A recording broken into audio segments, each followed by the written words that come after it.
Hello, this is the explainer corresponding to the topic measurement of individual differences in large samples. The topics I'm going to talk about are evolution by natural selection, studying evolution through scientific methods, measuring individual differences, statistics and heredity, normal distribution and regression to the mean. Let's start with evolution by natural selection. And as usual, before I go through the topics, I invite you to pause the video and try to go back to the masterclass and try to answer some questions that I put here.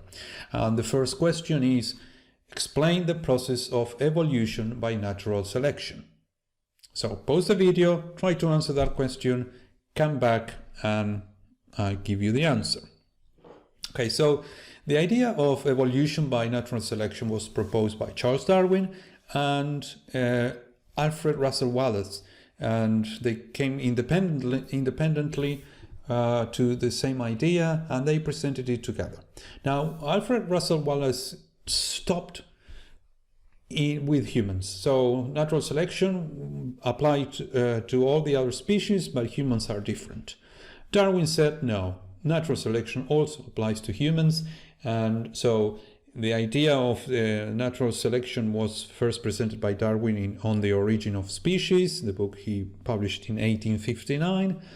But then the idea that that applies to humans as well was presented in The Descent of Man in 1871 and in The Expression of Emotions in Man and Animals in 1872.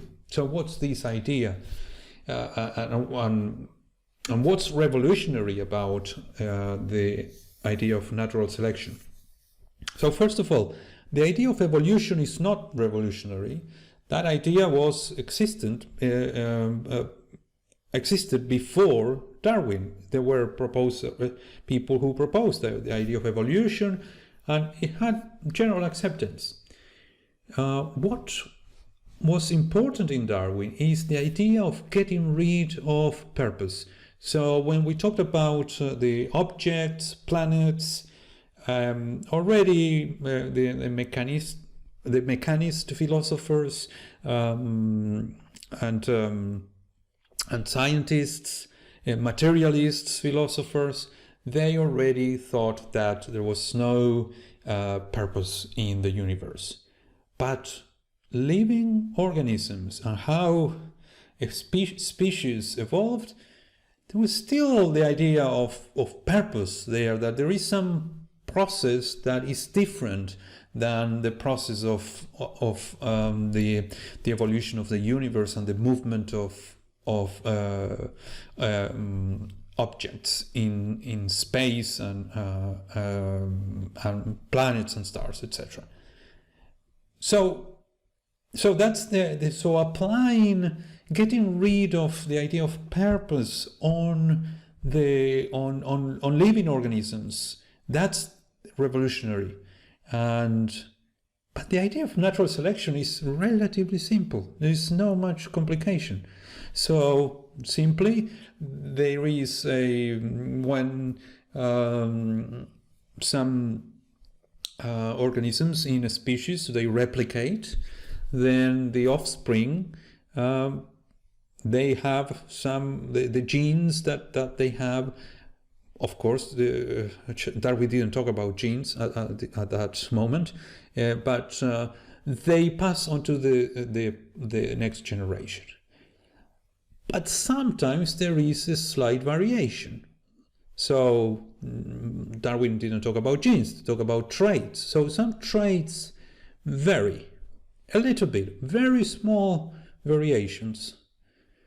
And now these small variations typically are negligible. If there are large variations, these large variations tend to be not advantageous.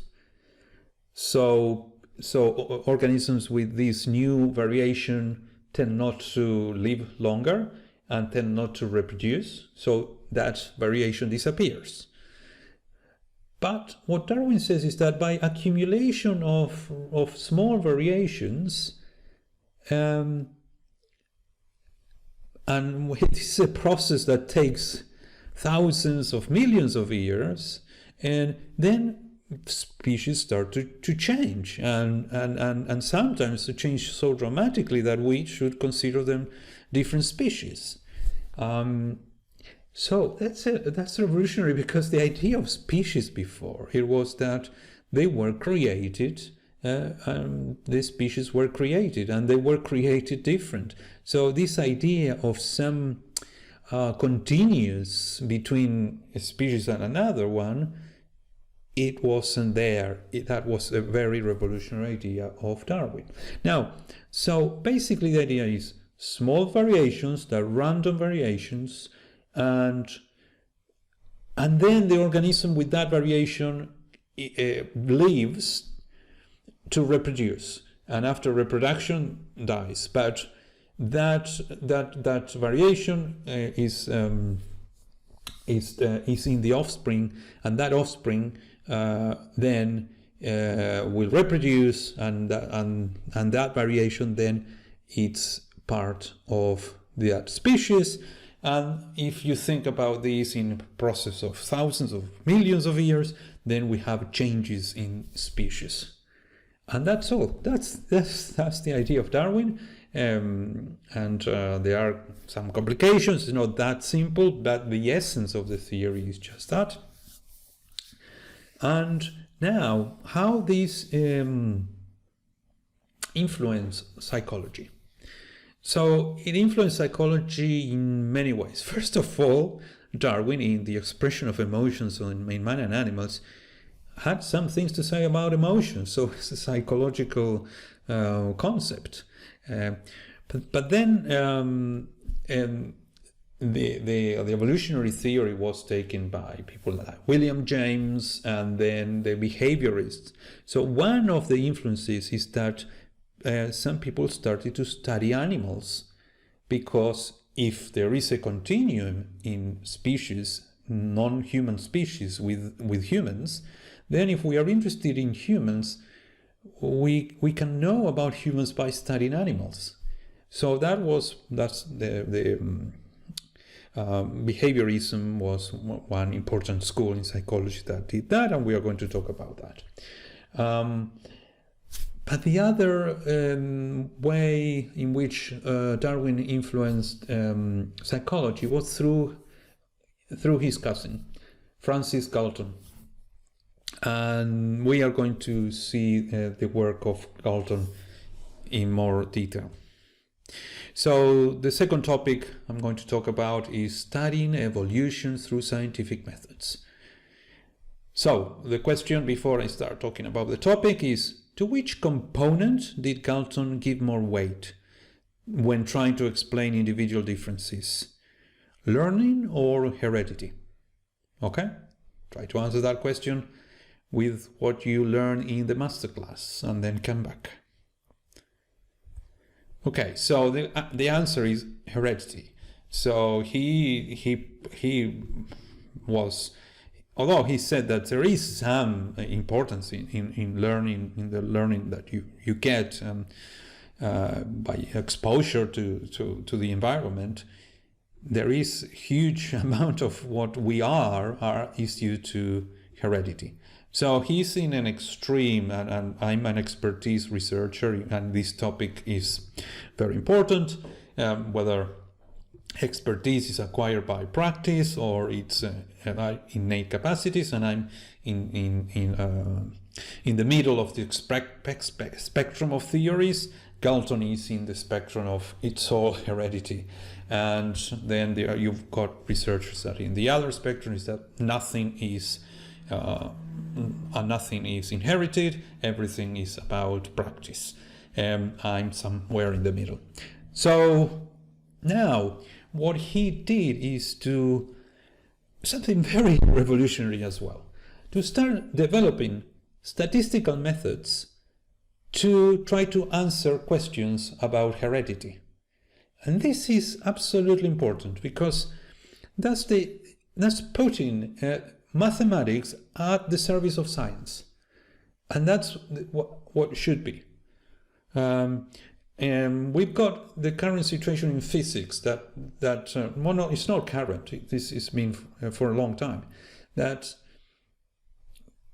some physicists are interested in beautiful mathematical theories, and they propose these beautiful mathematical theories as explanations of the universe. So that's putting mathematics first, and then the universe, the data, the observations about the universe then come second, and they need to match those beautiful mathematical theories or mathematical models or equations. No, this should be the other way around. We invent mathematics to do useful things, to understand the world, not try to fit the world to the mathematics. And that's what Galton did. He developed statistical methods to study genetics, to study how we inherit, and to study how people differ.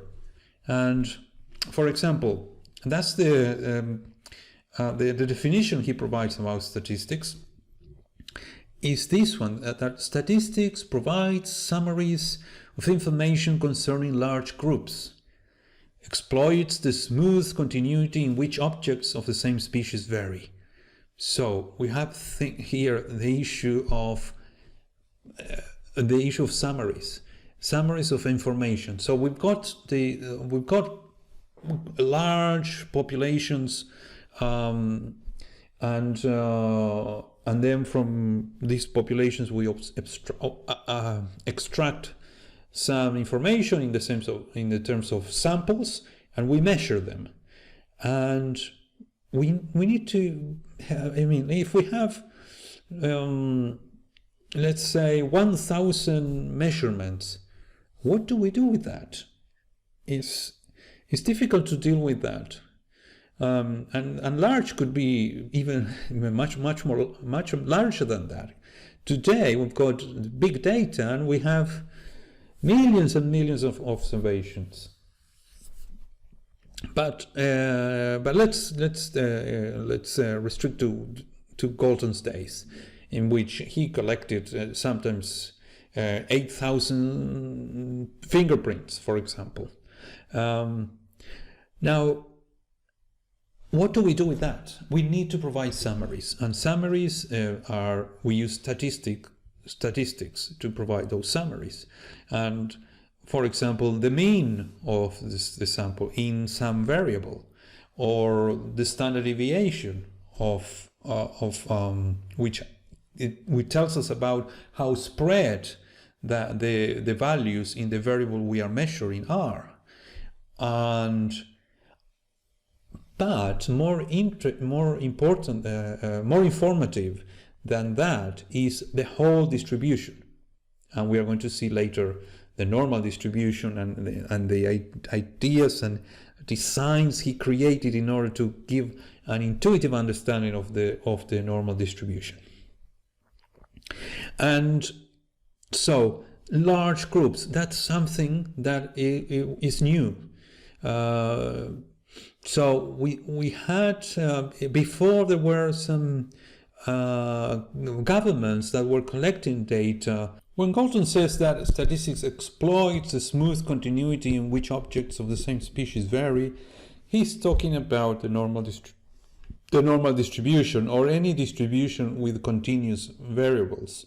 And what he said also is that if you don't find so if people that in one trait, I shouldn't say people. If you're measuring some objects, or some organisms, or some plants, and some trait, like for example their height or their length or their width or their temperature. Now, if you measure loads of organisms, and if they are of the same species, there should be a normal distribution.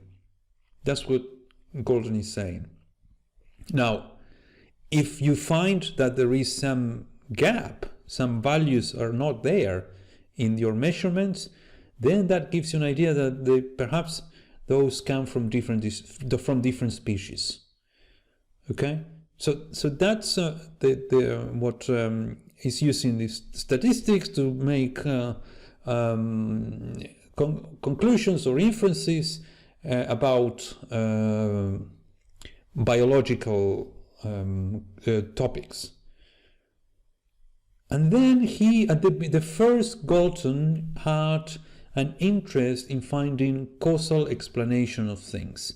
And then we're going to see at the end that he changed that, and he abandoned the idea of causality in order to say that statistics is about correlation and not causality.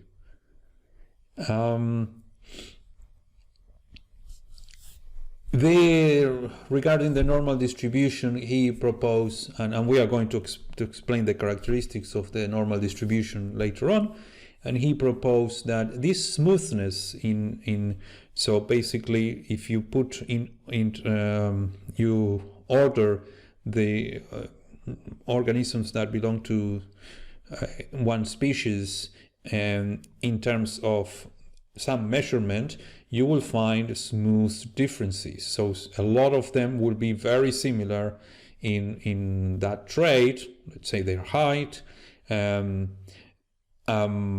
Most of the individuals of that species, they will be close to the average of in that trait, and below, very far from below average, or very far above average, you will find less and less organisms. So he said that distribution in traits is caused by a combination of large number of small influences. And this is an anticipation of what we are seeing here now with genetic studies.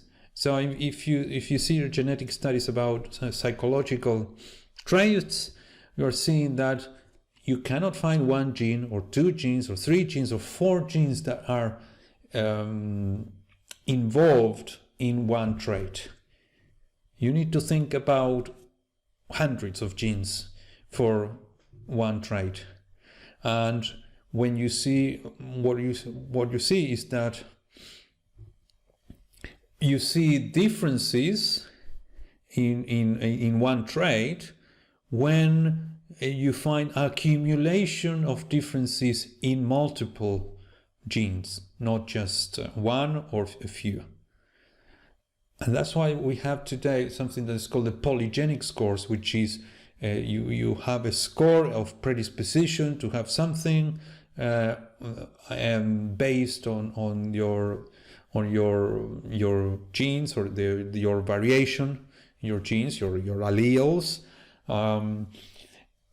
And the polygenic score is basically you add the score that you have in the different genes, and based on that you make predictions based on predictions about having or not some specific trait. So that's anticipated by Galton here in saying that there are the distribution of a trait is caused. So it's a causal explanation, and by a combination of large number of small influences. So each one of these influences will not make any macro differences, any important differences, but the accumulation of differences will do that. And one thing he did in order to study individual differences with scientific methods is, well, first measure. So he started measuring people, and so that's a new thing that Galton did, and measuring them in their height, their weight, their eye colors and hair color, and in psychometric tasks and their imagery. So loads of things. So he believed that we need to measure people. And the other thing is that he looked at family trees to see whether eminent people, people that were judges and lawyers, people in who achieved a lot, who achieved high levels in the English society, whether the parents were eminent as well. And he found that. But something interesting that he did is he had some control, because he looked at the children of people, and so their sons and daughters, and compare that to nieces and nephews, because they said, well, nieces and nephews and sons and daughters, they are in the same family or very close family, so they probably have the same socioeconomic status, and so if that is the same, so the influence that they receive is the same, then you should find that there is a more relationship. So if they've got eminent people, and their sons and daughters should be eminent as well, and not their nieces or nephews, or in a lower proportion. So he used this as a sort of control. He didn't use this in a numerical way. He didn't have statistical methods to do this. And the other idea he had is to study twins, because he knew that some twins are identical and others are not, and he wanted to know about twins as a control. And that was developed further later after him into very controlled twin studies, in which that one pair is identical twins and the others are not. So by proper measurement, not just by physical similarity, and then you follow them and you see.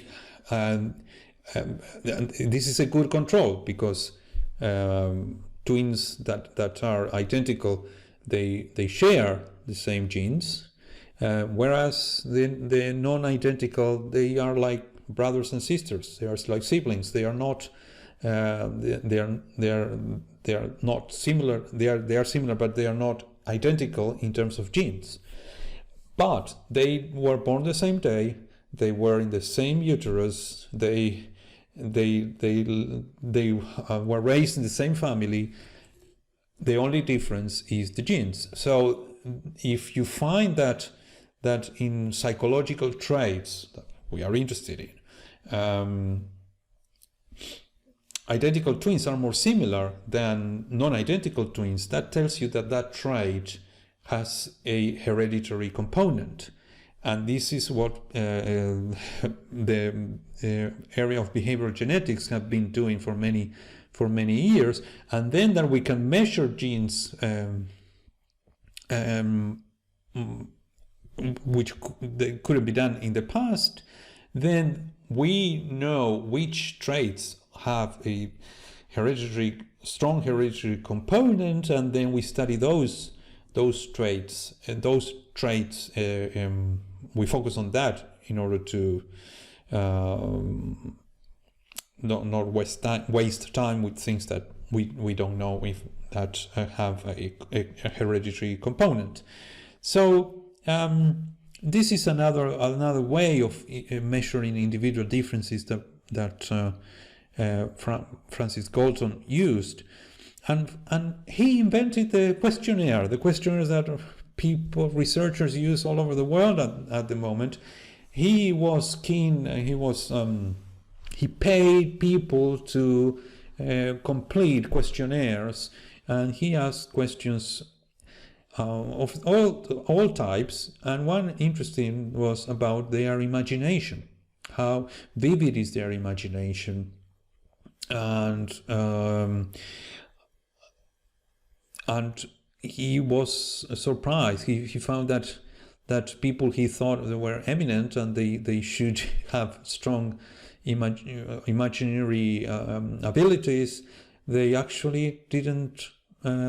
They said that they didn't have images in their minds, and Galton was very surprised about that.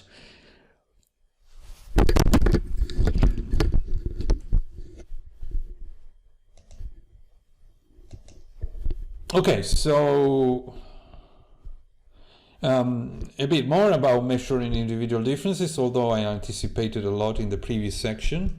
And another question: what is the relationship between individual differences and the normal distribution that Galton conceptualized?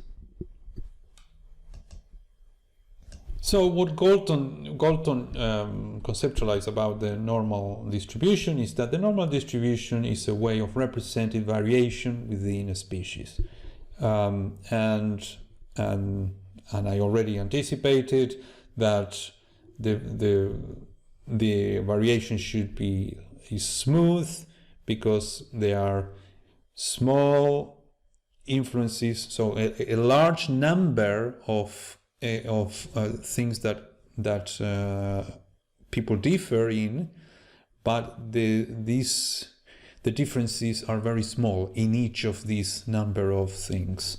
And now, in those days there were no genes, but then we now call that genes. So that's the relationship that Galton made between individual differences and the normal distribution.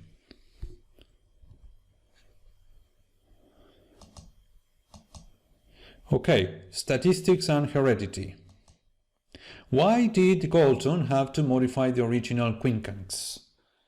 So remember the quincunx, which is this device that Galton designed himself to provide an insight about the normal distribution. In fact, is better characterized as a binomial distribution, which approximates the normal distribution. But we are interested in the normal distribution in this case. So why did he have to modify it? And it has to do with the title of this section. It has to do with heredity. The idea is the following. So the quincunx works like this. You throw a pebble, and this pebble bounces in this peg, and it could go by probability of 0.5 to the left or probability 0.5 to the right. And that happens all the time, and what happens? You get some patterns. So we started with randomness, and you get one pattern here, and that approximates the normal distribution. So the second quincunx, he wanted to talk about or illustrate heredity, and basically he said, okay, we throw pebbles and we get a distribution here, which will be similar to that one. And then when we remove the floor and the pebbles come down, then they should be the distribution should be more dispersed. And he found that that's a problem, because when he started measuring people, and he measuring 2 generations, so parents and offspring, and he had a distribution of parents in, for example, their height, and it's a normal distribution. So if the distribution of the height of the offspring follows this mechanism, like the quincunx, then that distribution is more dispersed. So you should find that the offspring are they are less in the middle, close to the average, and they are more in the extreme. So you should find shorter than the parents, and some that are taller than their parents.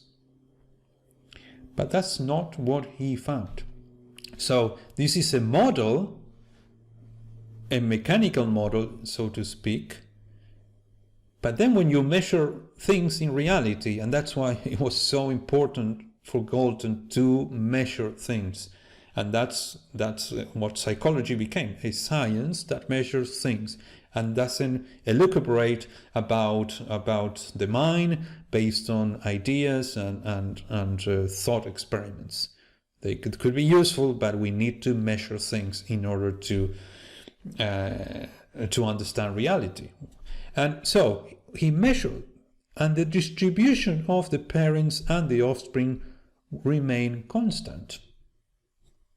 So he said, well, there is this quincunx. It's okay, but it's good to show the normal distribution, but it's not good to show reality. So he devised this new quincunx that he basically used these shoots to constrain the dispersion, and so basically by an artificial way he managed to retain the distribution from generation to generation. But there was a problem. He said, well, this is the cause. So this is the cause of the distribution is caused by some mechanism which is exemplified by the quincunx, but we need to find the real mechanism in nature. It should be a biological mechanism, should be genetic, and there should be a mechanism that explains why the distribution doesn't disperse more. And he didn't find it. He did not find it. He abandoned the idea of causality to explain this phenomenon. He said it's just a random occurrence, and that's right. Actually, he is absolutely right. But the problem is that he abandoned causality, and that was what statisticians did after Galton. They separated causality from statistics, and that's probably not a good outcome of what happened. Okay, so let's talk about the normal distribution now. What are the components of probability? So distributions are probability distributions, so we need to understand what probability is. And I'm going to be very brief because it's, I hope, well explained in the masterclass. But in probability we need an experiment, and by experiment I don't mean a scientist collecting data like Galton. I mean a random process like tossing a coin, rolling a die, playing roulette. And then there should be possible outcomes. In the case of tossing a coin, it's heads or tails.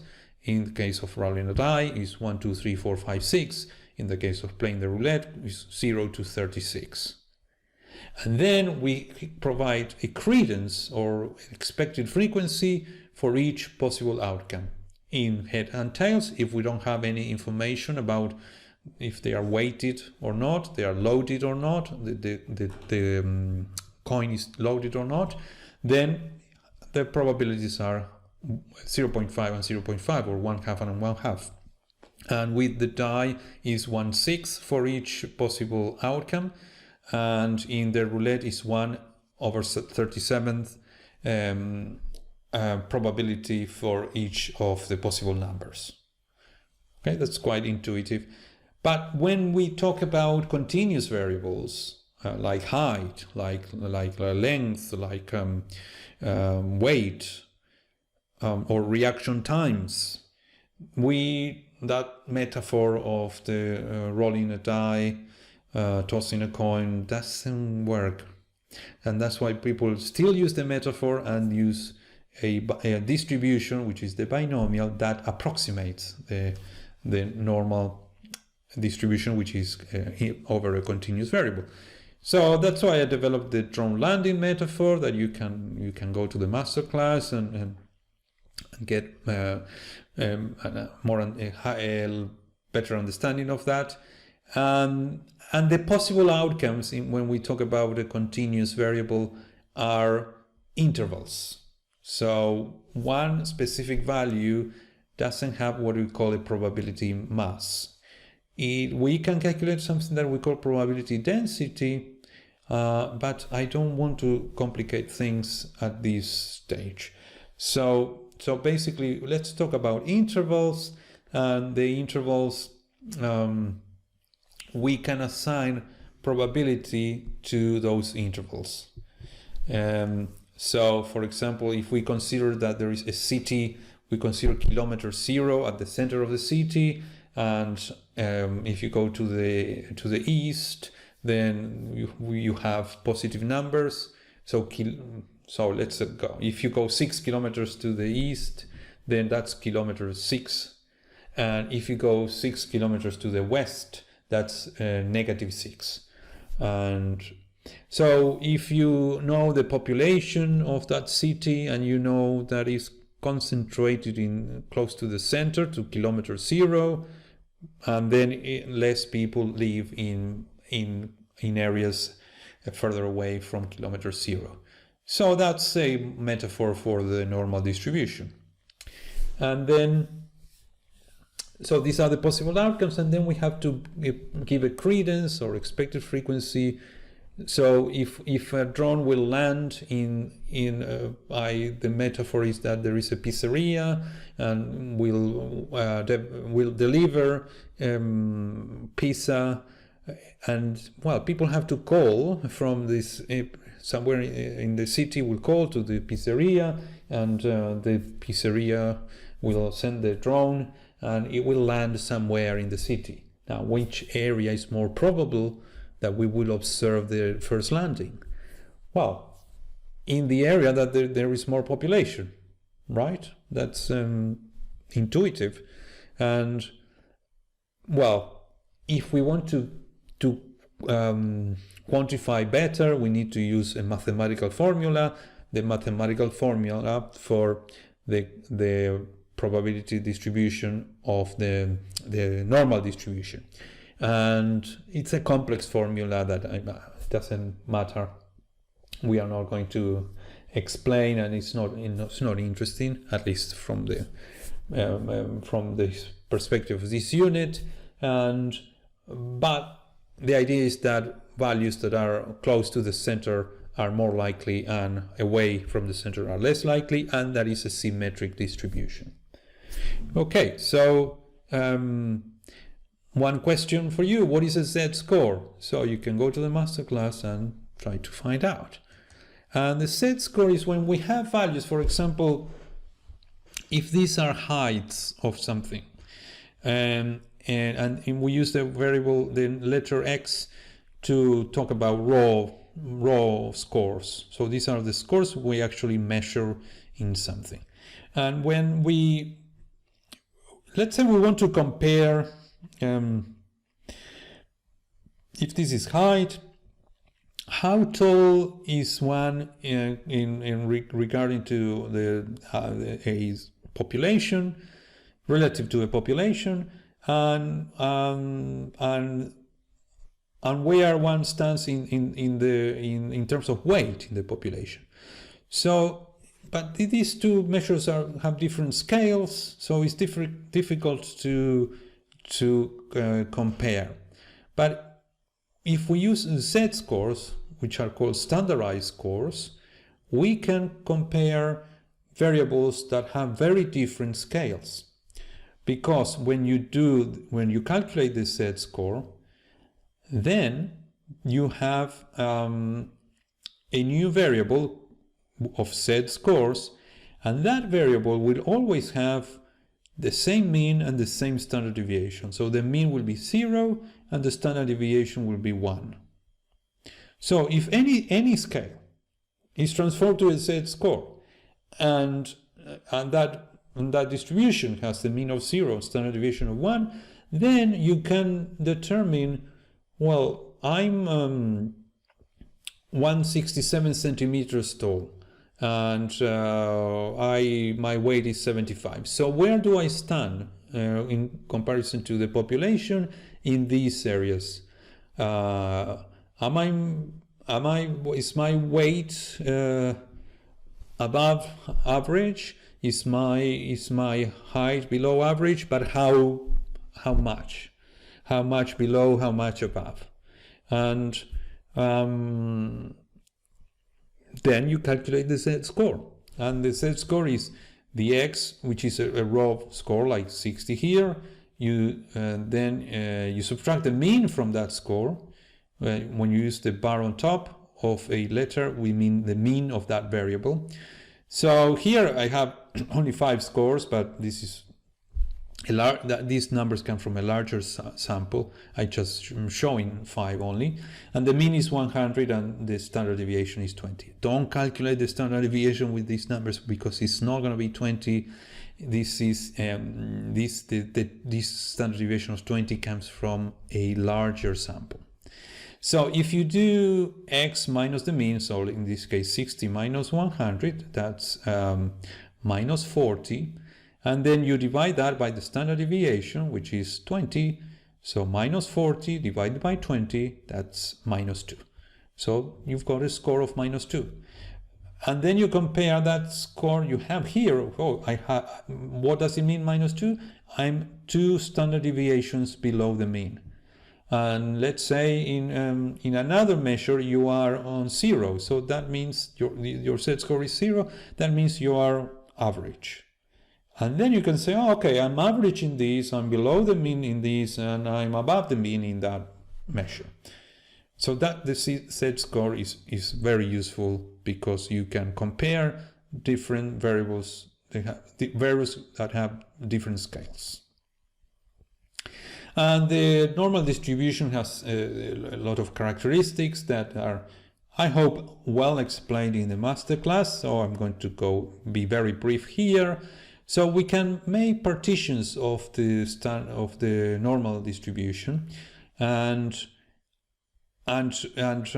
basically the way we describe the probability in one interval is by the area below the curve.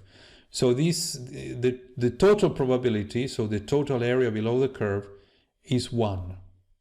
Okay.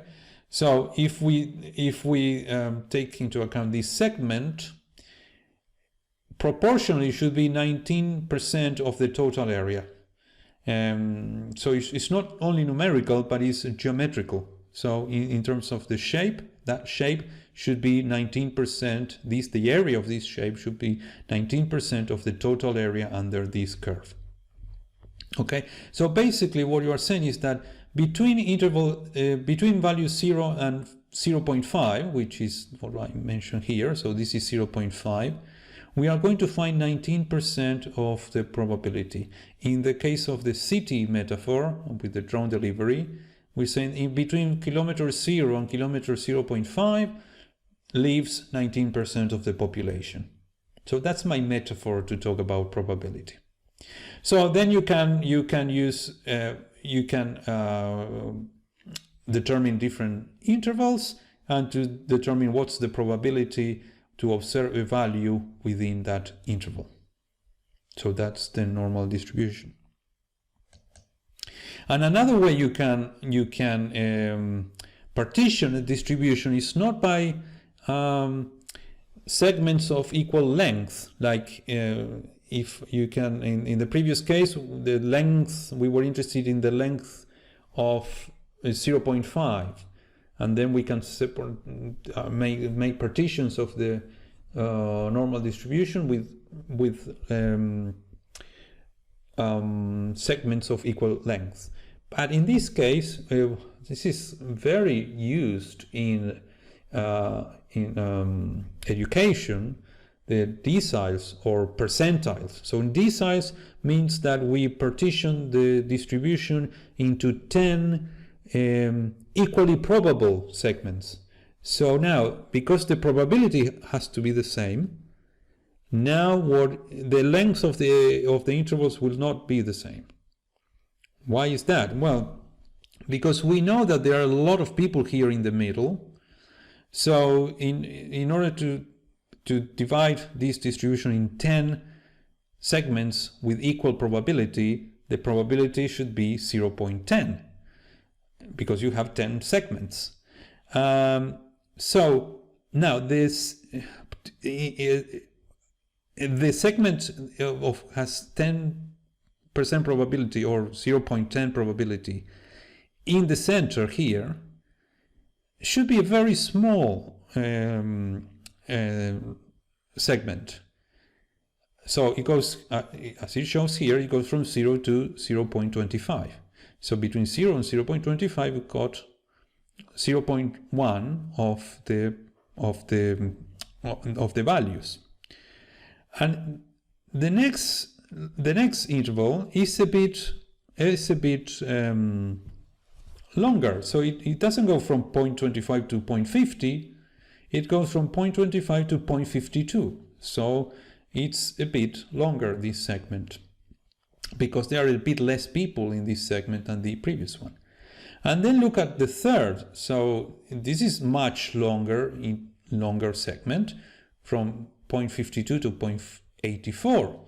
So that's more than is a 0.32 length. So we started with a 0.25 length, then 0.27, then 0.32. And look at the fourth. It goes from 0.84 to 1.28. So that's 0.44 length. And the last one, that's the longest one. It goes from 1.28 to infinity. The last topic is regression to the mean.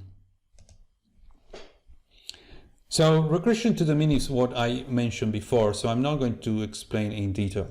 And I'm going to ignore this graph and the explanation, the graphical explanation of this.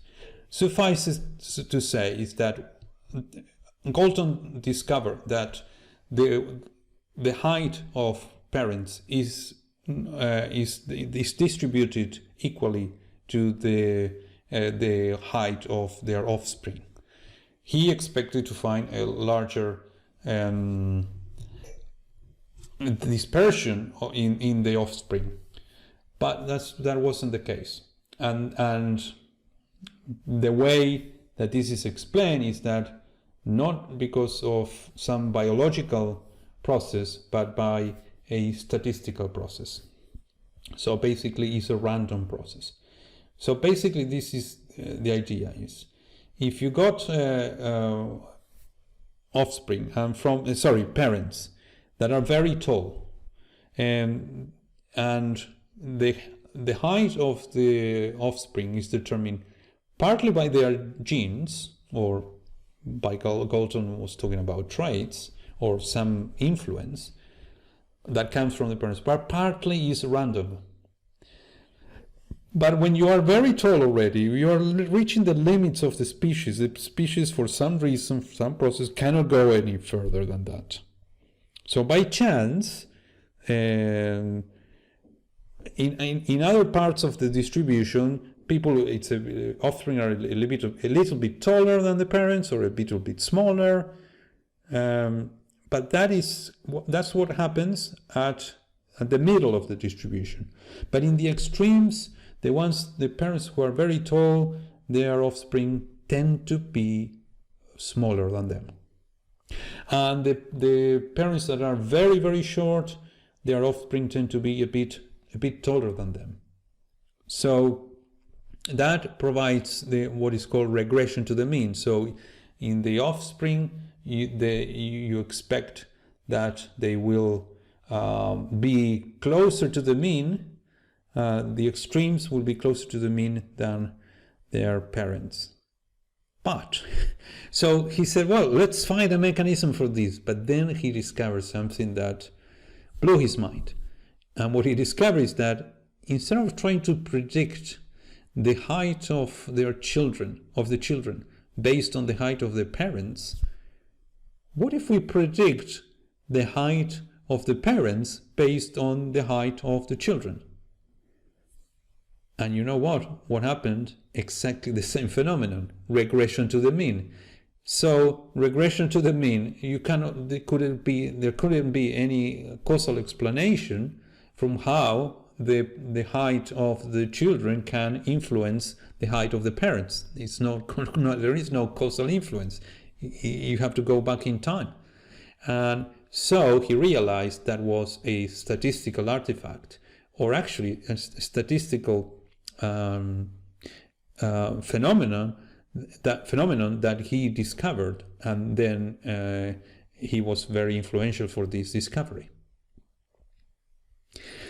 He developed also the regression, the correlation coefficient, but then his mentee, Carl Pearson, provided a formalization. Pearson was much better mathematician than Galton, and he provided a formalization of the correlation coefficient. That is called the Pearson correlation coefficient. So the contribution of Galton to psychology and statistics is enormous. So that's why I wanted to talk about Galton. He contributed to the two things that we are interested in this course: psychology and statistics.